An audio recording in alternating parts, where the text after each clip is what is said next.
Welcome to the Daughter with Daddy Issues podcast. Here we get raw, real, and vulnerable. We bring the heart, the mind, the body, and the soul together as we explore the complexities and nuances of the father-daughter relationship. I'm your host, Sirzana, and I'm so grateful to be on this journey with you. Follow and subscribe for insightful conversations where we share the spice, the sugar, and the salt, where we share lessons, a lot of laughter, some heartbreaks, and everything in between, where healing and learning becomes a collective experience. This is the Daughter with Daddy Issues podcast for the daughters and their fathers, because your story matters. Our story matters. Today, I am going to have a very special conversation with a very special person, one of my dearest friends from Ottawa. So I really want to give a warm welcome to my dear friend Poonam say yes. Hi. Hi. Hi. Thank you for coming and thank you for agreeing to be part of this. This is so exciting. Well, thank you for having me. Of course. And I do want to mention that this is even more fun for me because we are actually recording together. She's right beside me in person.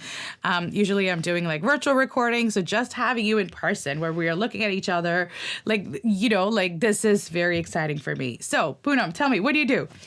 Hi. So my name is Poonam. I just threw in the spotlight. Tell me what you do.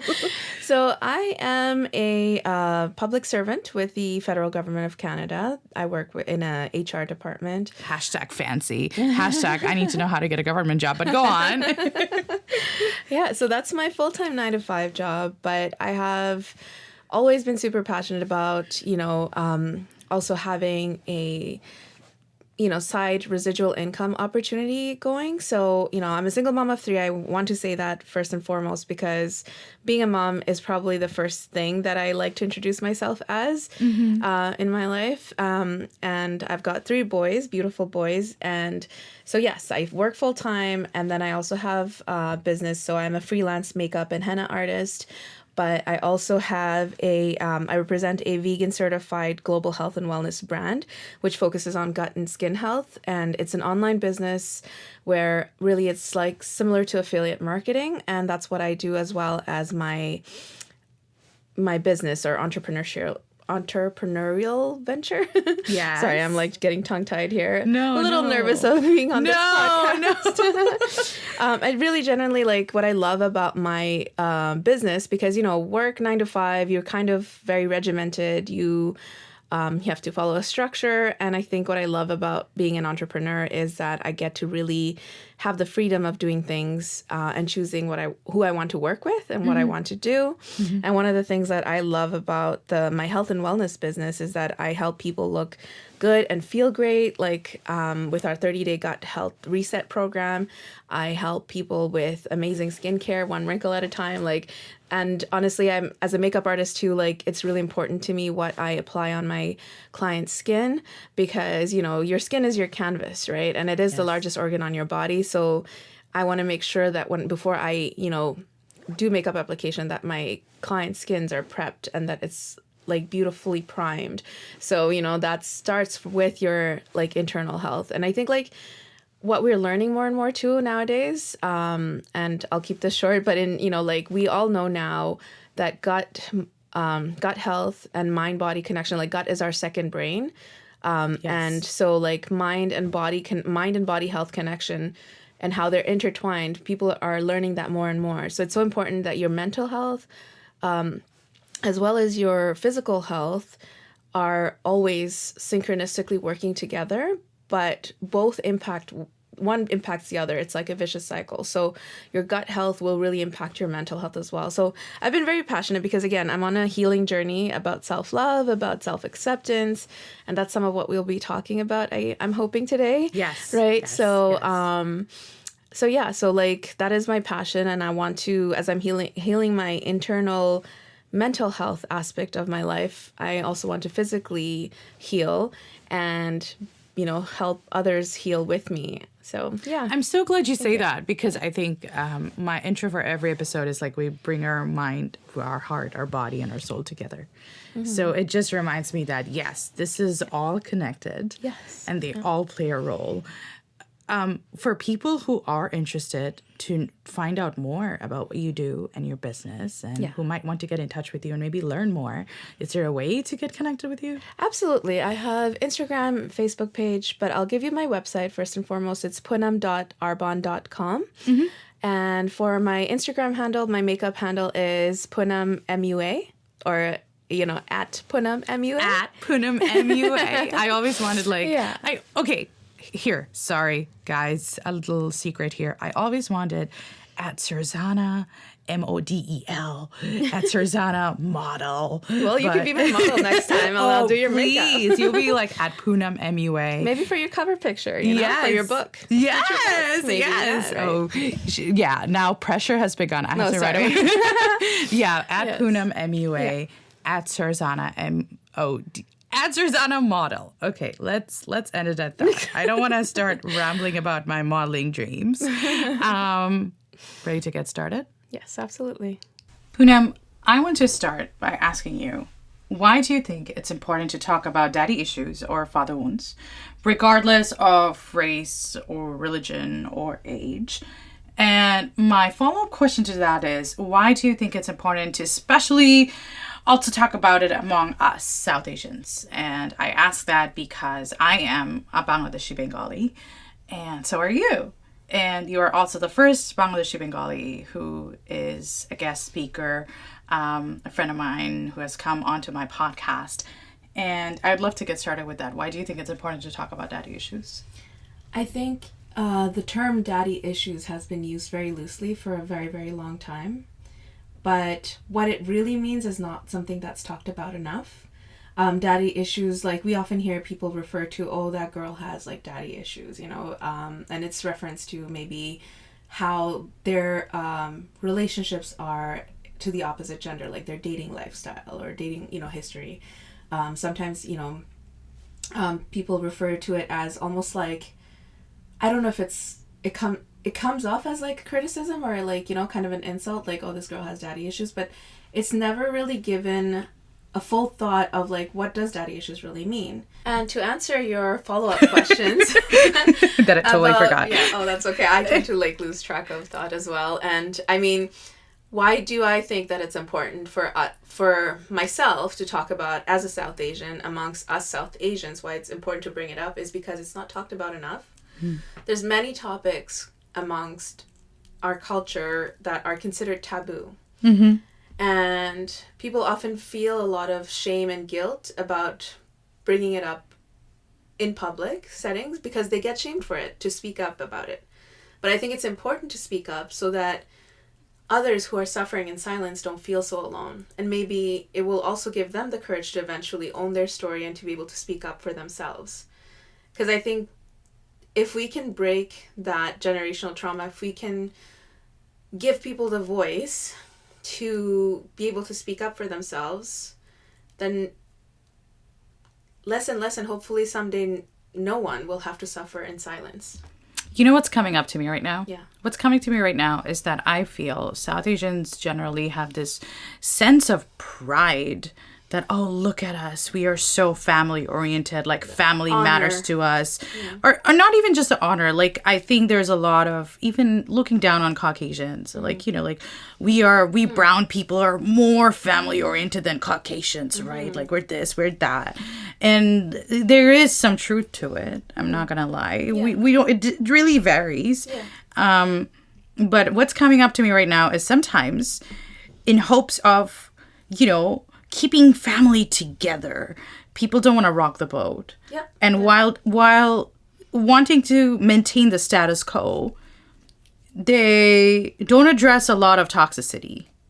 They don't address a lot of struggles that, they don't address a lot of the things that sometimes are very inappropriate that happens within families. And because of that, I think they also enable some of those toxic behaviors, right? Because just subconsciously, even if not intentionally, You know, they enable these behaviors, like you said, to like maintain the status quo. You know, they will not allow people to speak about it because it's like we have to, you know, keep things together. We have to keep on the facade, the front that we have, right?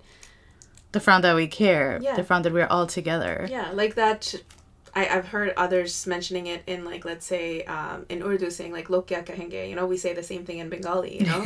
Manushki bolte. Manushki bolte, which basically translates in English to, what will people say? We care so much. Can I just take this moment and be like, this is the first time I have used any Bengali words on my podcast? I'm like, hey, high five to that. Damn, thanks. I'm like, this is the first time I've said something in Bengali.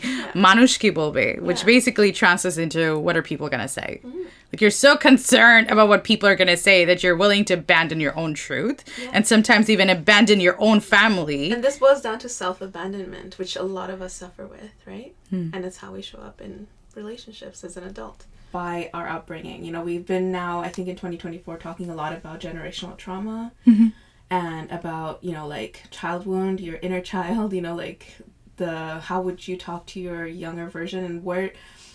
I feel like that's what daddy issues goes back to. You kind of have to like investigate on what it means to you. Like, how did your father wounds, or how did that impact you and how you are today as an adult? How you carry yourself in relationships, whether it is with family members, your significant other, your children.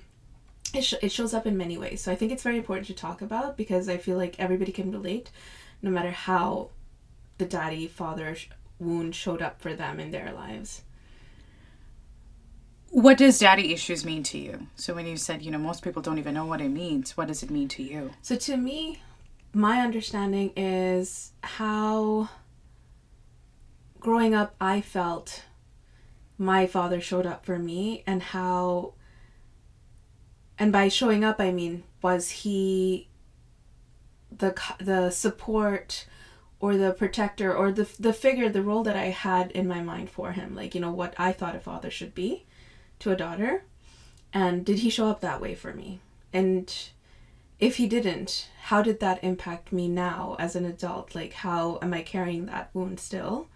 Do I still feel hurt by it? And how does it trigger me in relationships with other people in my life? That's what daddy issues means to me. I don't know if by, you know, like book or, you know, like dictionary terms or like psychological terms, if that's the correct definition of daddy issues. I feel like you have the expertise to be able to like share a bit more on what daddy issues means, and I think you talk about it. However, like for me, I think that's how I see daddy issues. Was there ever a point in your life where you thought to yourself, do I have daddy issues? Like do you remember if it ever came to you, or if you ever wondered, or when you first heard the term, or how you felt about it? Yeah, so I actually heard the term not that long ago, and I think when I heard people bring it up quite a bit, I started questioning myself, like, do I have daddy issues? Do I have this struggle? Like, what does that mean to me? And I looked deep into like my, you know, upbringing, and were there times where I did feel let down, you know, by my father? How has that shown up in my life later on? And I would say I do have daddy issues. How does that make you feel, saying that out loud? Because the first time I did, I was overcome with a sense of shame, a sense of being very broken, a sense of being damaged, a sense of almost like I have so many issues that maybe a man, my future partner, would not want to be with me, or I would get into that mode where I would feel that I am someone who needs to be accepted because I have daddy issues. So when you say that, yes, I like when you owned up to feeling that you do have daddy issues, how does that make you feel? I don't know if stigmatized would be the right word, you know, but I did feel like you just said a lot of the same sentiments, like I'm broken. That was a constant word that I used to say to my therapist when I started my healing journey. I think the one word that just kept coming up over and over is broken. I feel broken. And what did broken mean to me? It meant that I thought I was irreparable, which is silly because I feel like people can always grow, always change, and always improve. Like self-development, I mean, by improvement. But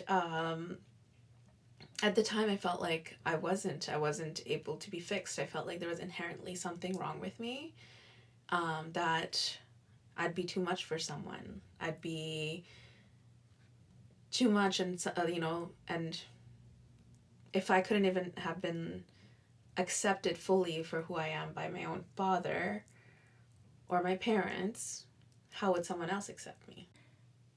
There was something that you mentioned about feeling or being led down by our fathers. And when you said that, I resonated so deeply with what you said. Where does your story start? Wow. Well, one of my earliest memories of when I remember feeling like abandoned or maybe let down by my father. And, my story, I had a father that was present in my life. My parents are still together, and even though he was present in my life, I did feel let down at times where I feel like he didn't show up the way I wish he had. And the earliest memory would be when I was 7 years old. We had I guess, like a friend of my father's, and in our culture, like everybody's an uncle as if like they're family. And so this friend of my father's, he was a common family friend, like all the other Bengali families that lived in that city together. This was when I was growing up in Switzerland. He, I guess, he ended up taking advantage of me. He molested me as a child. Really sorry. It's all right. Well, thank you for saying that. But How are you feeling? okay, it's a little difficult to talk about because it's still, even though I feel like I've gotten to a level of comfort where I do share it with others, I've never really shared it on such a public platform. And it's still kind of uncomfortable sometimes to remember or talk about. I think what brought the memories back for me was when my own kids turned that age. My firstborn was turning 7. It's almost like I started having flashbacks of that event and how it made me feel. It's someone you trust, a grown up, that basically grooms you into trusting them, into keeping things a secret when he, talks to you, not to share so much with your parents about what's happening. And really, initially, it was very innocent. It was just him wanting to hang out, give me maybe, candy, or give me something that my parents wouldn't give me, like let me watch movies or whatever, And then eventually he did try to touch me inappropriately. And thankfully, it never went too far because my parents basically found me at his place that same day where he tried for the first time to touch me. And I just remember my parents taking me away from his home. They didn't say anything about it. They were very quiet the rest of the evening. At one point, the 7-year-old me, who didn't quite know what just happened, knew that it wasn't something appropriate, so I didn't know how to verbalize it exactly descriptively of what happened, but I remember going to my mom and saying he did something bad. That's all I said, is he did something bad. And my mom just quietly listened, didn't really react or say much. And then my dad, he never even brought it up. What we did soon after is we moved apartments, but we still lived in the same building as that man. He actually lived in our next door apartment when we were on the upper level of that building, and we ended up moving to the lower floor. And Was he South Asian? He was South Asian. He was also from Bangladesh. And why does that make my blood boil? So, and I understand why it has that effect, because I think it's feeling disappointed, by our own people, let's say. And here, this is a person that's a trusted adult, somebody that I've seen in family get-togethers. And when I say family get-togethers, meaning my parents and their other friends, other families, when we would all hang out together in Switzerland. We had a very small Bengali community. And anyway, so where did I feel let down by my father in that event is that we moved apartments, but we didn't move homes. What happened was never spoken about again.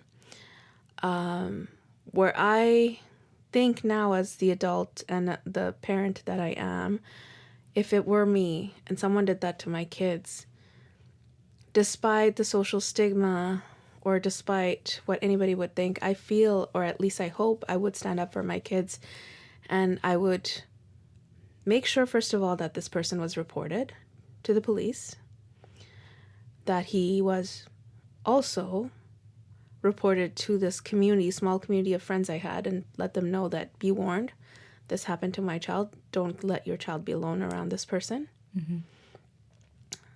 That everybody knows what he's about and shuns him so that he no longer comes to any common family get-togethers. I shouldn't have never been seeing him again. Mm-hmm. Although he never approached me again after that day, he still was at get-togethers that my parents would attend. We still lived in the same building. We didn't move out and away to a different building. So we would have run-ins. And so one time I remember we went to check the mail, and my dad, this man that, is my molester, he walked by the mail room area, and my dad just kind of greeted him, like just a hello. And I looked up at my dad and I said, "Dad, why did you say hello to him?"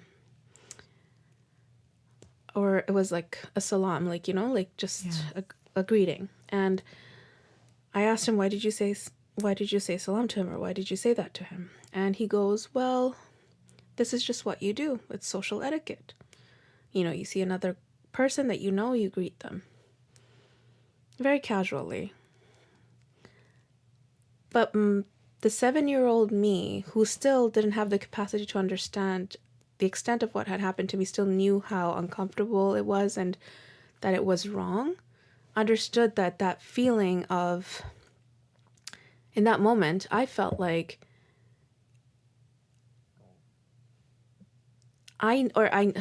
felt like isn't the right word. I knew that my dad shouldn't have been saying hi to this man, because even though I was only 7 years old, I felt if I was in his shoes, would I not have been mad at this man? Would I not even want to, I would not even want to look at him.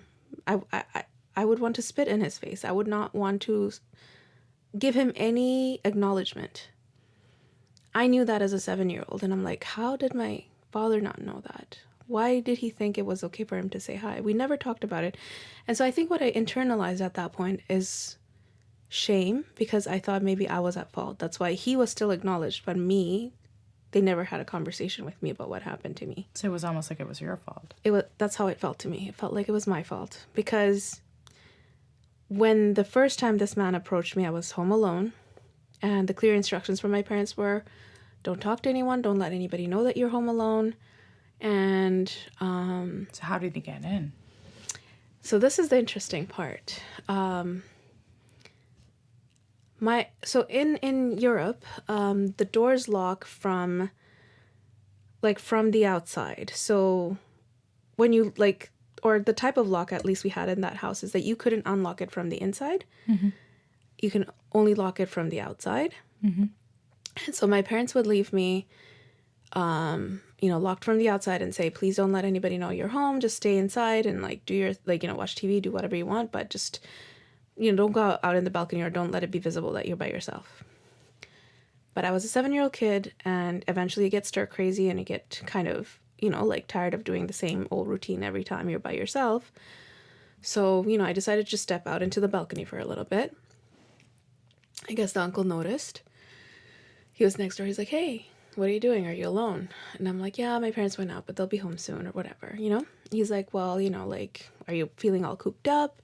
He's like, did you want to, get out of the apartment for a little bit? I'm like, yeah, but I don't know if I should. And he's like, oh, it's okay. You know, like, you can, you know, like, he's like, I'm like, but my dad, I can't get out. He's like, no, I've got keys, that will work for your door too. And, you know, I was so young, I didn't question it. Now thinking back to it, I'm like, he must have had like skeleton keys to the building where he pretty much had access to any doors of anybody's apartment. Because how else was he able to open mine? And so this was our little secret, because he would let me out when my parents were out. Then I get to move around a little bit, you know, because, you know, I'm a child. Kids are hyper restless, you know, they don't want to just stay in one place. And then he would invite me to his apartment, which was next door. And he'd always make sure I was home before my parents got home, you know. And, you know, like, we'd hang out, you know, like maybe he'd give me some candy to eat. Let's watch a movie together. And initially it was very innocent. It didn't feel like there was anything, you know, wrong. He would share stories about his girlfriend with me. That's not appropriate. I know. Sharing, Now as an adult, I know. like sharing stories about your girlfriend or your boyfriend with a 7-year-old is not appropriate in any way, shape, or form. Yeah. But I think I didn't notice that there was anything wrong with it, because as a kid, I was very, like, friendly. Both my parents worked in, like, what do you call it? Hospitality? Like, restaurant. Like, you know, my mom used to work at McDonald's. My dad worked in an Italian restaurant. And so my hangout after school was always going and sitting at their workplaces and finishing up my homework while I waited for them to finish their shift. And I would take turns going between McDonald's or my dad's place, or the place he worked at, I should say. And oftentimes I just made friends with other adults sitting at other tables. They were always very impressed at how fluent I was in the Swiss Deutsch, because I could speak really well for someone who wasn't born there. And they loved how friendly I was. And I made a lot of grown-up friends who were never inappropriate. They were my friends who would take me out when my parents were both busy working, you know. They would take me to the zoo. They would take me to the movies. Some of them had become like almost secondary caretakers of mine, you know. I've never had any reason to not trust an adult up until then. And it didn't feel inappropriate at first. Like I said, it felt very innocent. I know now as an adult that certain things were definitely inappropriate, but as a kid I wouldn't have known those were red flags. But I think the disappointment that I feel is how my parents, both my parents and my father especially, showed up for me, because I feel like if tables were turned, or if, you know, like, how would I have reacted? Even as a mom, how would I have reacted to a situation like that? And I feel like, you know, no matter how much social stigma there is, I know I can't judge my parents. They're from a different time and different era, and I know they did the best they could with what they knew.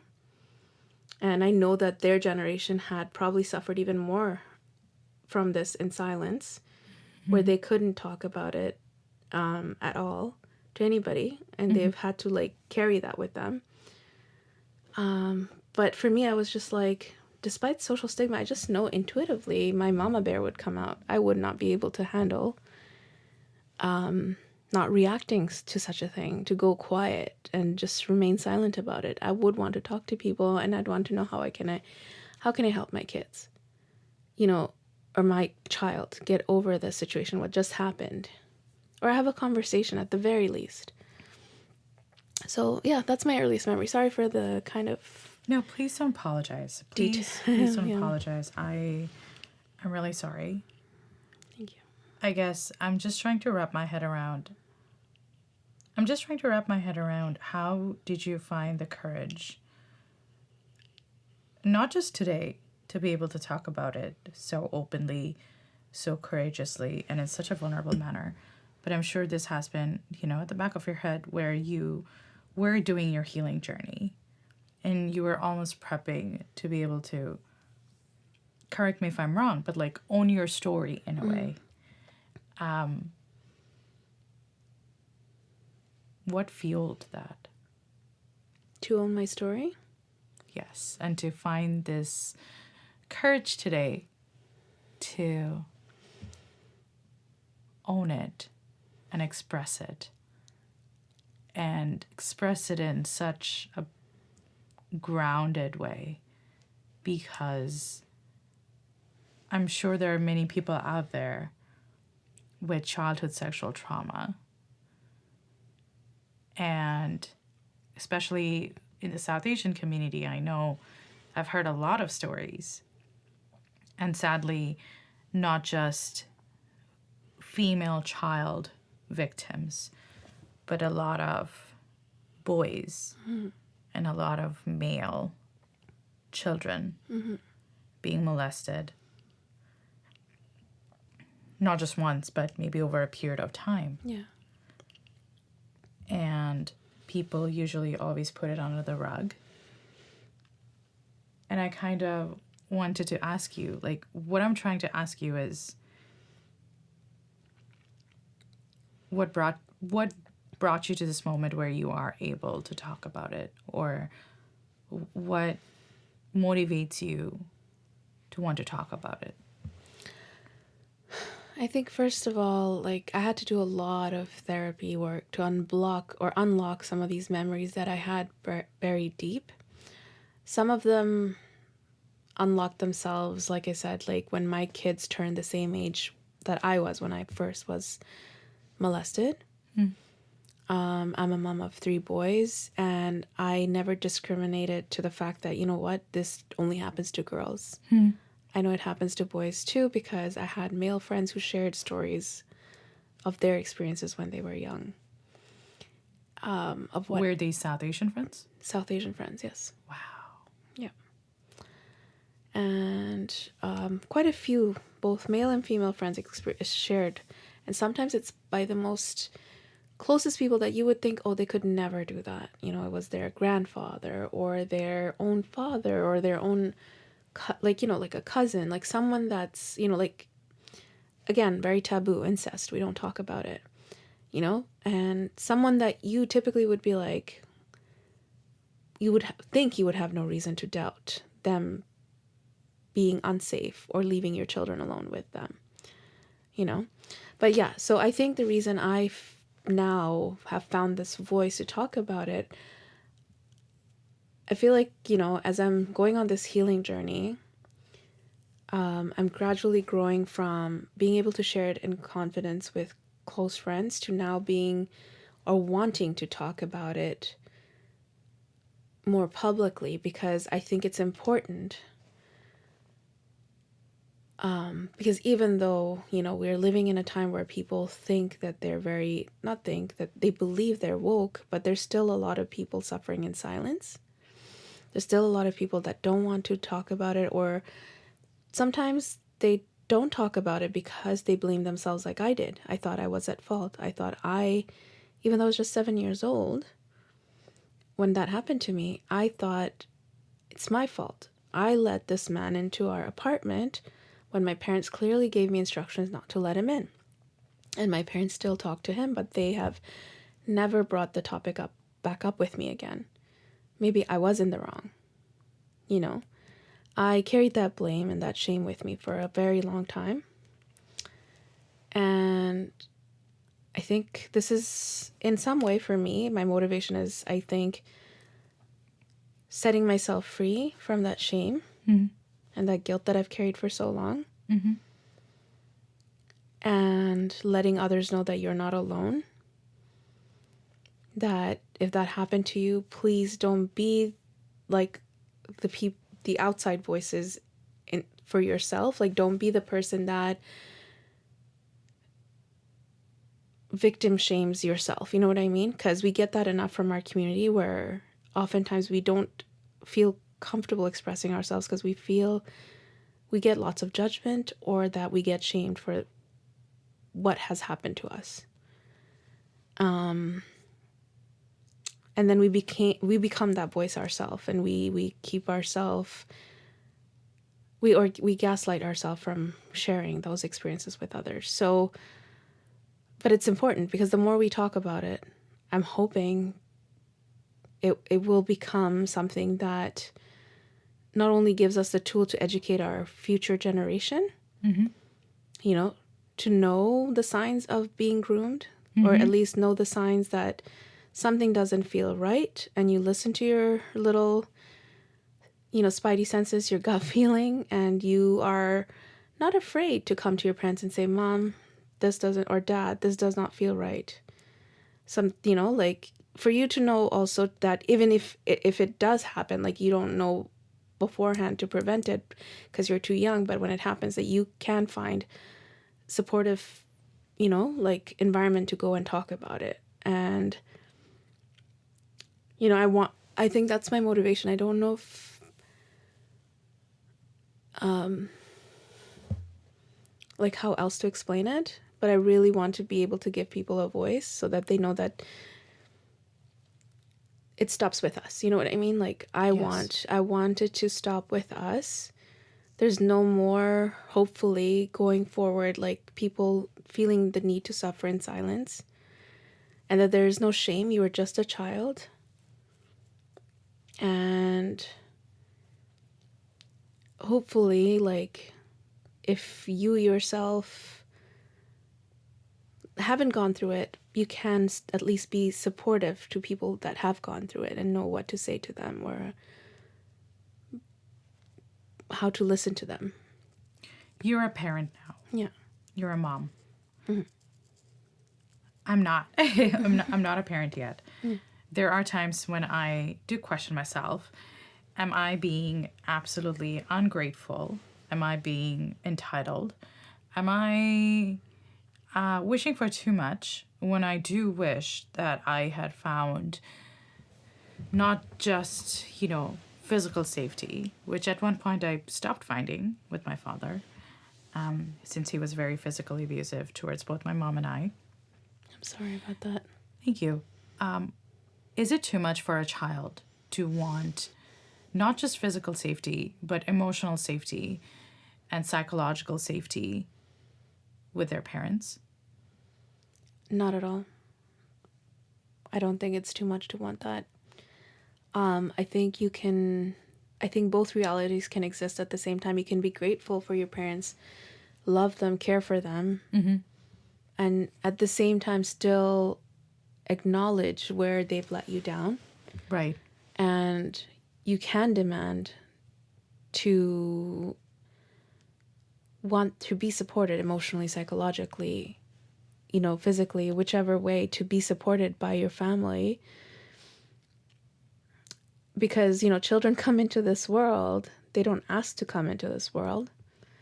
I think, we parents choose to have the kids, so I feel like it's almost, like we are their first teachers, their first guides. They look up to us to help them navigate this planet until they become independent enough to do so themselves. So I feel like it's a duty. Now, becoming a parent or being a parent doesn't come with a user guide. We don't know how to do it. So we all do the best we can with what we know. So I do recognize that. And I do, because of that, probably I've forgiven my parents for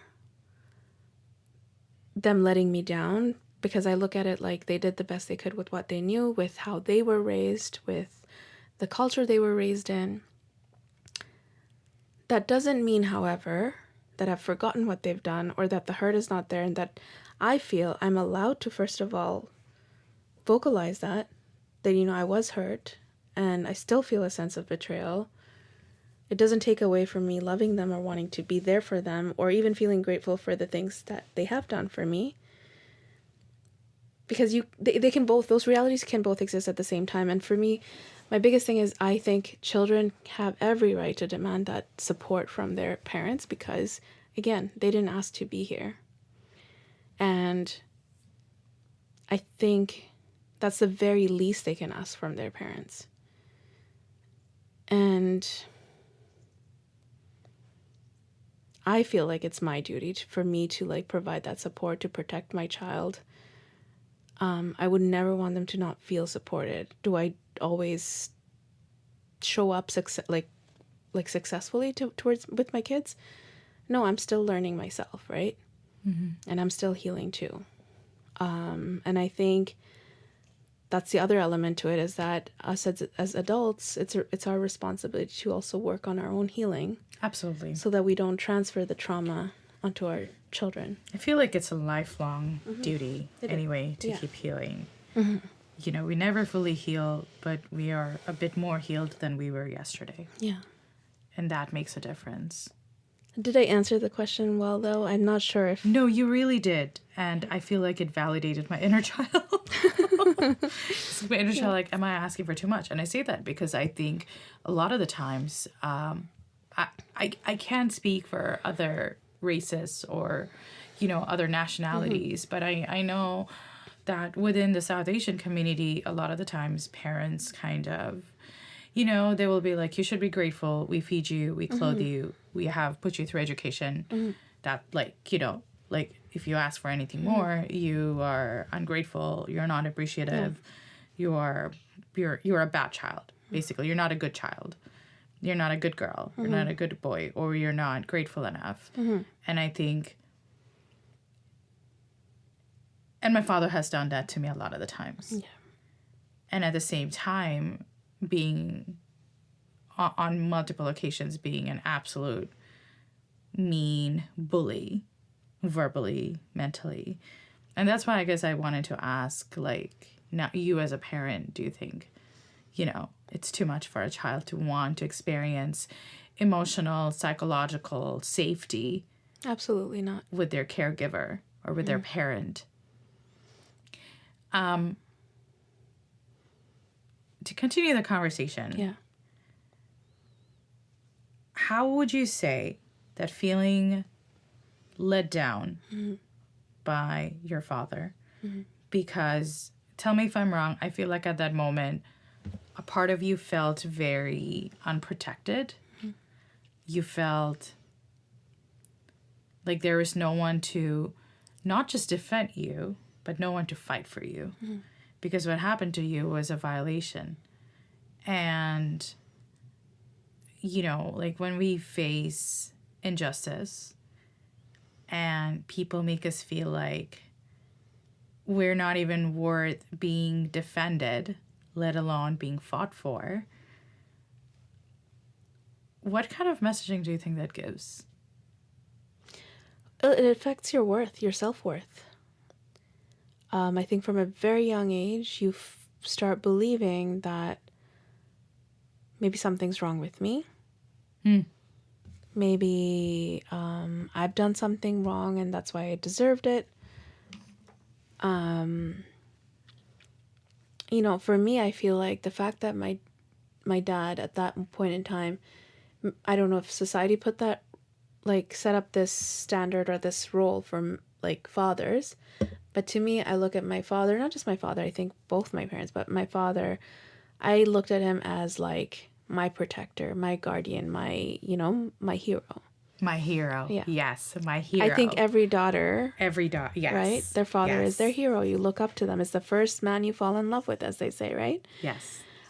He's your first love, and, you know, and you admire him. You know, he's flawless in You your look eyes. up to him. Yeah. He's flawless. Yes, Yeah. he's the best Yeah. out there. Yeah.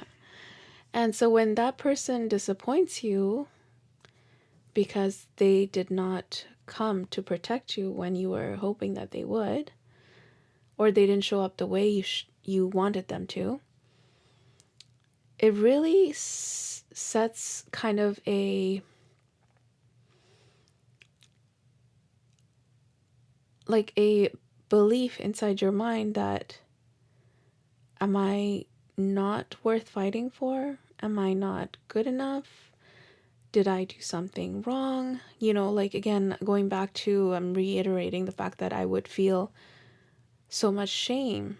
I thought I did do something wrong, and that's why, you know, it wasn't acknowledged, or what happened was never acknowledged. Maybe they were embarrassed by what happened.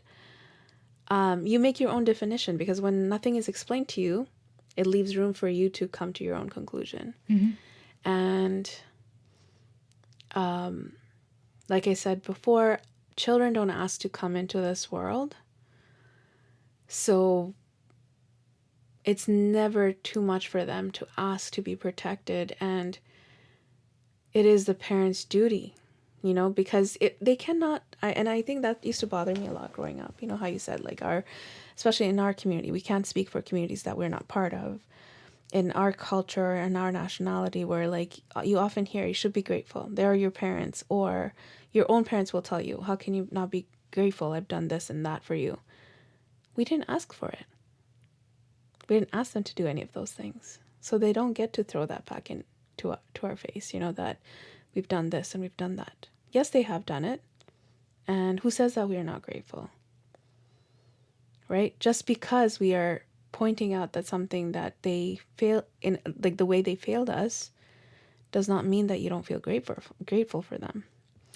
And that's, at the end of the day, a them problem. You know, it's the parents' trauma that they have to deal with. Mm-hmm. And it's unfortunate that that's how it gets thrown to a child. Mm-hmm.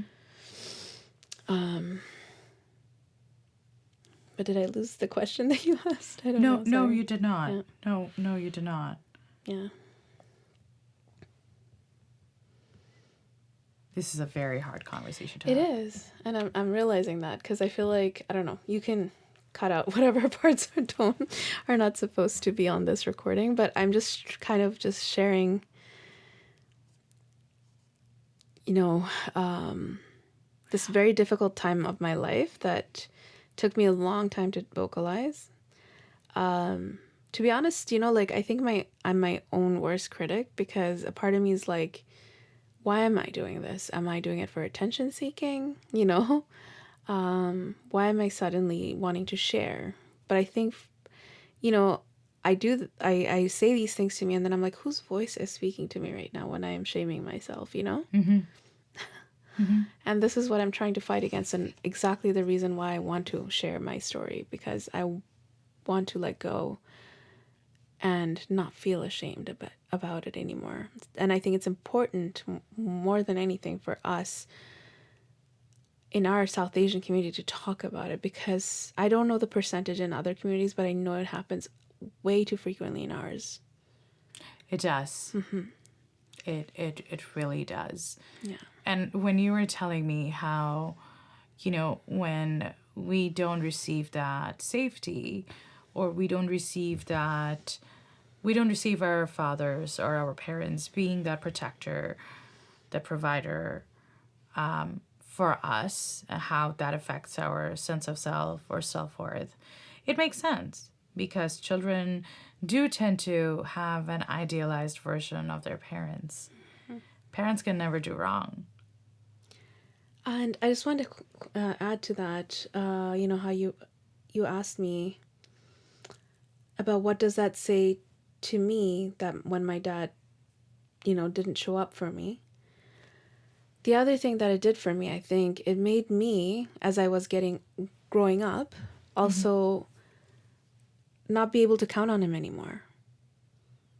You know, where when other events similar to what I experienced as a child happened again, I didn't know if he was a safe space for me to go tell him what was going on, or that he would have my back this time.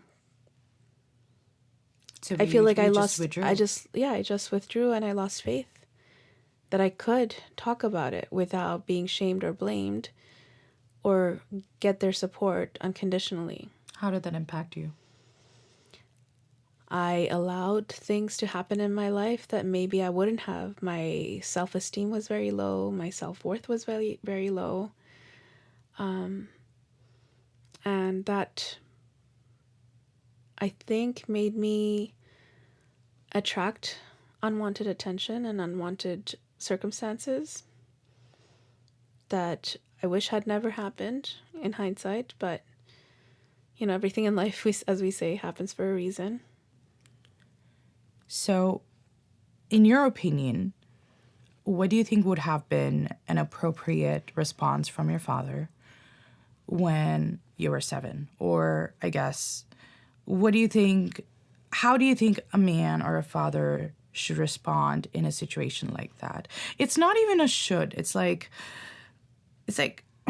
what do you think would have been an appropriate response? It's so hard to say, because I can only imagine for, like, men in, you know, that that grew up in our culture, and the stigma that it brings, you know, like talking about child molestation, or even I think parents tend to often feel guilty as well of like what has happened, and sometimes they don't want to take ownership for the guilt, so it's easier to just avoid addressing it. And I find that often happens too. So I'm not really sure what my father was going through in that moment, but I'm trying to think, if I was in his place, what I think as a parent I would have reacted like, or I would hope that a parent that is meant to protect me would react like. First off is to really like not just leave that space so calmly, like call this man out on what he was doing. You know, he seemed a bit more angry or a bit more agitated. I don't know, you know, I wanted a bit more reaction, I guess. You know, like us moving and still living in the same building didn't make me feel safe. Us still having to see him at other family gatherings and no one being aware of what has happened. So it felt like it was a secret still, and it was still something inappropriate. And I wish that he had, even subtly, I probably as a child wouldn't have noticed those things, other than noticing that, you know what, this man is no longer in our life. So this is how I feel protected. My dad made sure that he's no longer able to come anywhere near me, or I don't have to see his face. And I think that would have been an appropriate reaction that I think at that time would have been something I would have, or that I feel I would have sought out for, because it would have not had me own it as like, it's my fault, like I did something wrong. So correct me if I'm wrong. It's almost like you wish that your dad, you know, doesn't have to fight with him, but almost like also doesn't have to be nice with him. Exactly. Yeah. So I think, like, you know how I was saying, like when we crossed each other's path in the mailroom and my dad kind of said hi to him or greeted him, and I asked my dad, like, why did you greet him? It wasn't why did you greet him for me to ask him, like, what's the meaning of greetings? You know, like, you know, you have to greet adults. It was more like, why would you talk to him is what probably I was asking as a 7-year-old. That's what I was thinking. Like, why would you say hi to him? I didn't know at that age how to verbalize it, but I know my internal thought because I still remember it. And I know how it made me feel. And I wish my dad would have completely ignored him, not, you know, like acknowledged him. How did that make you feel? It made me feel not seen, not Protected. loved, not protected. Yeah, Not defended, not stood up for. exactly. And, you know, like, don't get me wrong. Like, I completely understand that this,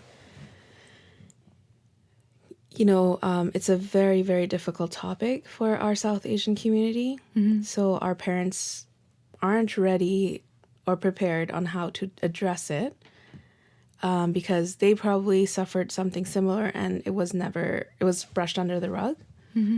So I'm not saying this to cast blame or play victim in the sense that, oh, you know, like my parents are the worst. You know, I think they did the best they could. But at the same time, I just want to address like how that made me feel and how it's important for us to speak about it and be okay with it, because going forward, I hope that parents don't fear what the society will say and prioritize their child and protecting their child, because that's their duty, not what others think of them. You know, that shouldn't be a priority.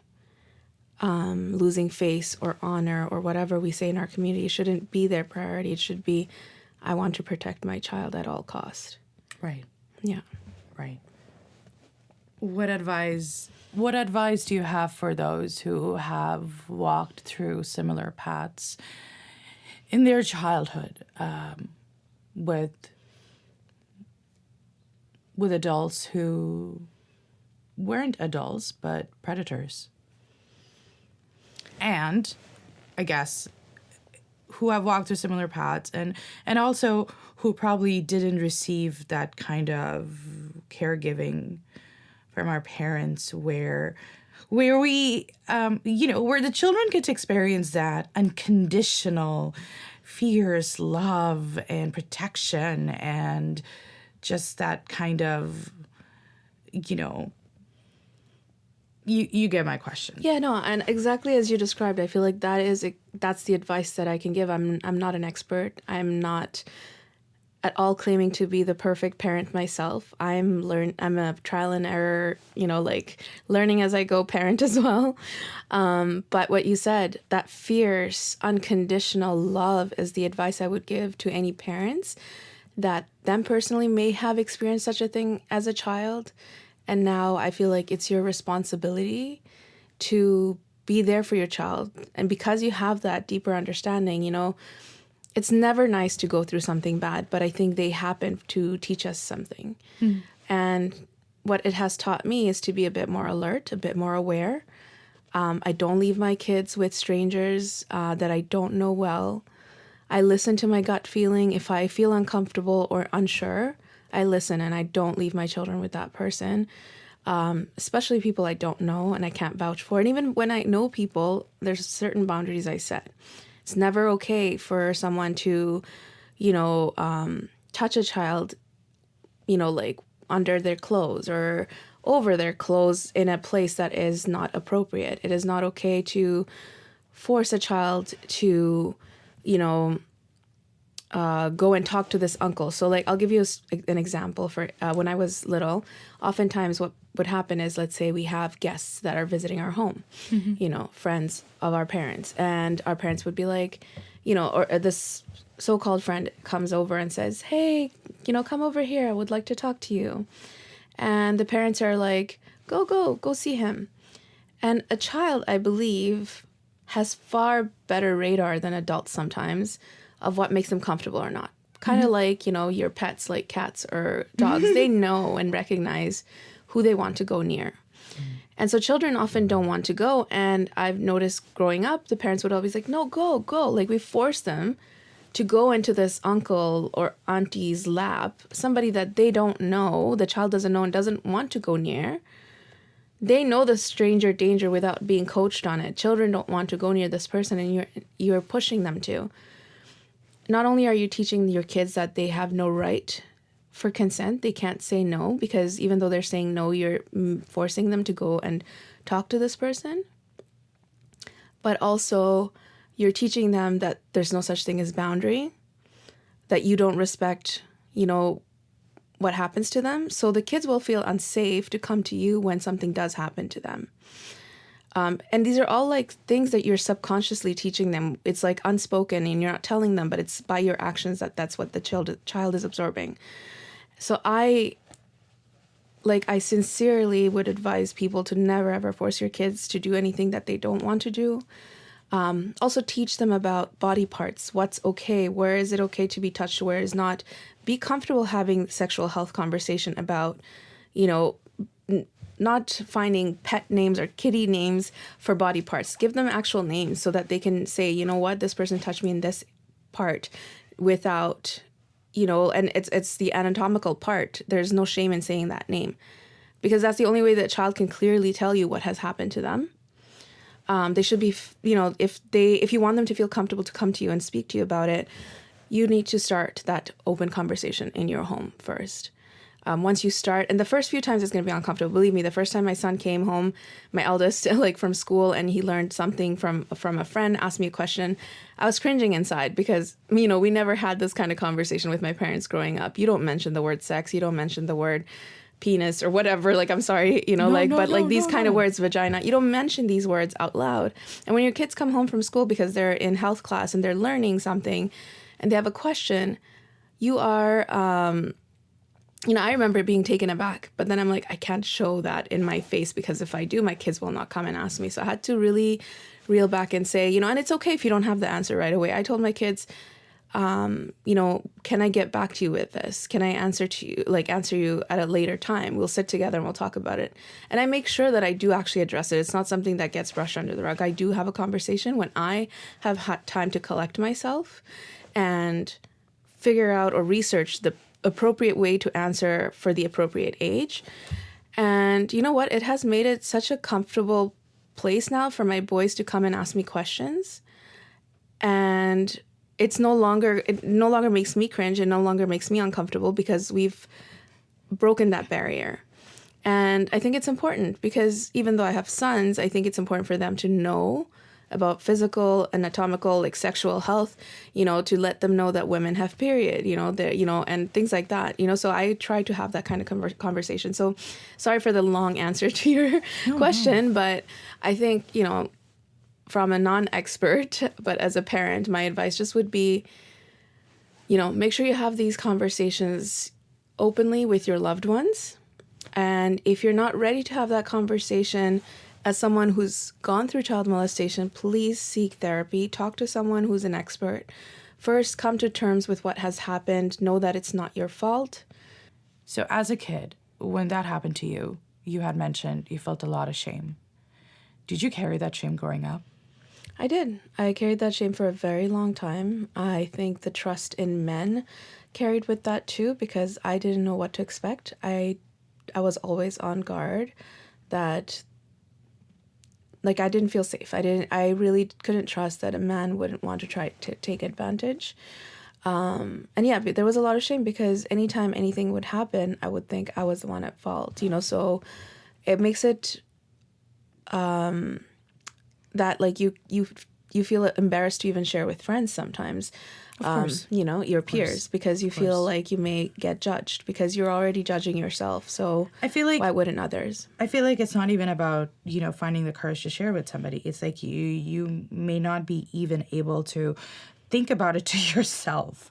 Yeah. And you bury it and suppress it within yourself so much that you might suppress it to the point of denial.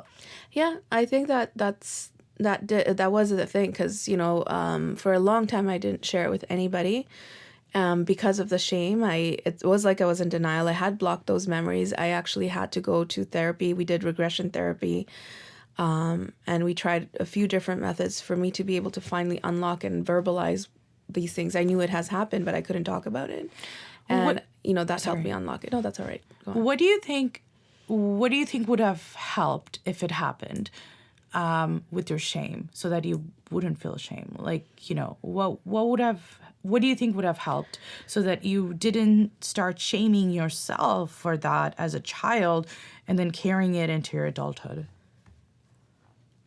To be honest, like, if I want to think back, maybe like just something as simple as like a nonverbal cue would be just a hug from my parents, after they found me there when I got home. And just said it's okay, or the hug itself, without even them saying it's okay, would have told me that I didn't do anything wrong. I think oftentimes the way our parents tend to react is they get upset because you didn't listen to them, and the focus goes completely somewhere else instead of, are you okay? What's your advice for people who didn't receive that hug or that acknowledgement, and probably still, to a lot of extent, still struggles with a lot of shame? I'm still working on this, but I think my therapist have talked to me about, like, the many therapists I've seen so far. So I know. I think we all have to go through that. It's like the whole it's like the dating experience. It's right? Until you find the right match, the right therapist. Match, yes. But speak to your inner child, show them love. I'm still trying to learn self-love. I'm still on that healing path, but to just really love yourself, and tell that inner child, that little version of you, that, you know what, you did nothing wrong. You were just a kid. There shouldn't be any shame to be felt, because the adult was the one that, was the perpetrator. He was the one that knew what he was doing. You didn't. He groomed you. It was intentional on his part. It wasn't on yours. So you have no shame to carry. And maybe have that self-talk constantly until you believe it. Until you start believing it. Mm-hmm. Yeah. Poonam. Yes. This was such an honor. And you do know that this is absolutely not the last time. This is only the beginning. Yes, there's still a lot. And there is still a lot. To unpack. There is a lot to unpack. Yeah. And I want to let my listeners know that this is part 1 with my darling friend Poonam, and please stay tuned for part 2. But as we wrap up part 1, what does 2024 look like and feel like for you so far? What are your goals, passions, I'm super excited. I think 2024, it's been a journey, right? Like, I think for everybody since the pandemic, it has, like in the pandemic, it had us in a freeze mode where we had to like sit instead of being on the go, like we are every day with our daily grind, and sit with your thoughts. If you were like me, I was on survival mode, living life on autopilot. I had a crazy busy life. Now looking back, I don't know where I found the energy to do all the things I used to do. But yeah, 2020 really forced us to sit with our emotions, face the things that we were running from. And it's taken a while. I mean, we're in 2024, so almost 4 years. But I feel like this year, honestly, I feel very hopeful would be the word.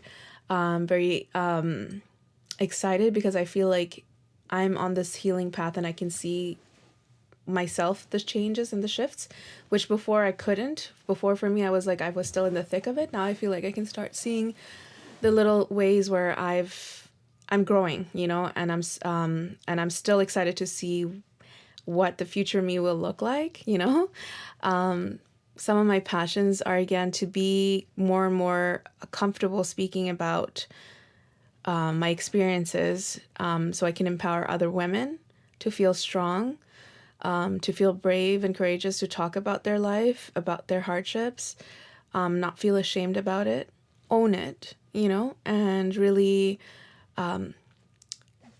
go into life trying to achieve anything you want to achieve with just relentless pursuit and, knowing that you can achieve anything if you just keep at it. Like, it's not the journey's gonna be like a roller coaster, but you know what? You can only move up from here and you can only get better from here. And so, yeah, I think I'm excited. Talking about like my passions, I really want to build with my, my business. I have, that's something I do on the side. I do have a full-time job, as I mentioned before, but one of my goals is to really build a team of women who are empowered, who are financially free, self-sufficient, that, have built for themselves a wealth, not just monetarily, but of wisdom, to be able to have choices and feel strong enough to make those choices for themselves without needing permission from anyone else. So basically be unapologetically themselves. And I want to do that through my business. And I'm super, super excited for that in 2024. Any feedback for me? Honestly, just words of encouragement, anything. I need emotional validation a lot. Don't we all, at times. I also need emotional validation. Yes, we all do. And what I would say is you're doing an amazing job. Thank you. It's like, I am so inspired by you because Thank you. You just took a leap and you are following what you want to do without, like I said, don't seek permission from anybody. Just do it. Go for it. And you're doing it. You're sharing your story in such a raw, and honest way. You're opening up a platform for other women to share their stories. Again, it aligns with the passions that I have. I feel like what you're doing is going to change so many people's lives. So just keep up the amazing work that you're doing. You're gonna make me cry, but thank you. No, but seriously, just keep up the amazing work that you're doing. Don't give up. And I can only see you soar from here. Thank you. There's going to be TED Talks with you, I hope, fingers crossed, yes, guys. You inshallah. hear that? TED Talk organizers. Poonam is going to show up, and I'm sure many people. Yes, so if you have something up, absolutely. you got my email. Yeah. It's thedaughterwithdaddyissues@gmail.com. I had to make sure I get that. Yes. Hey all, thank you for joining us on this episode of the Daughter with Daddy Issues podcast. I am so thankful that you were here. We hope our candid conversations have resonated with you or simply provided a moment of connection. If you enjoyed our show, don't forget to subscribe, rate, or leave a review. I welcome and invite you to share your thoughts, feelings, stories.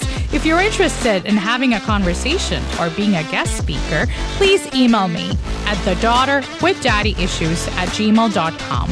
Or you can follow and DM me on my Instagram handle at @thedaughterwithdaddyissues. Please stay tuned for the next episode, and remember, you are not alone. Because every story deserves to be heard, especially the ones with some sugar, salt, and spice. And I thank you for being part of my story. See you soon.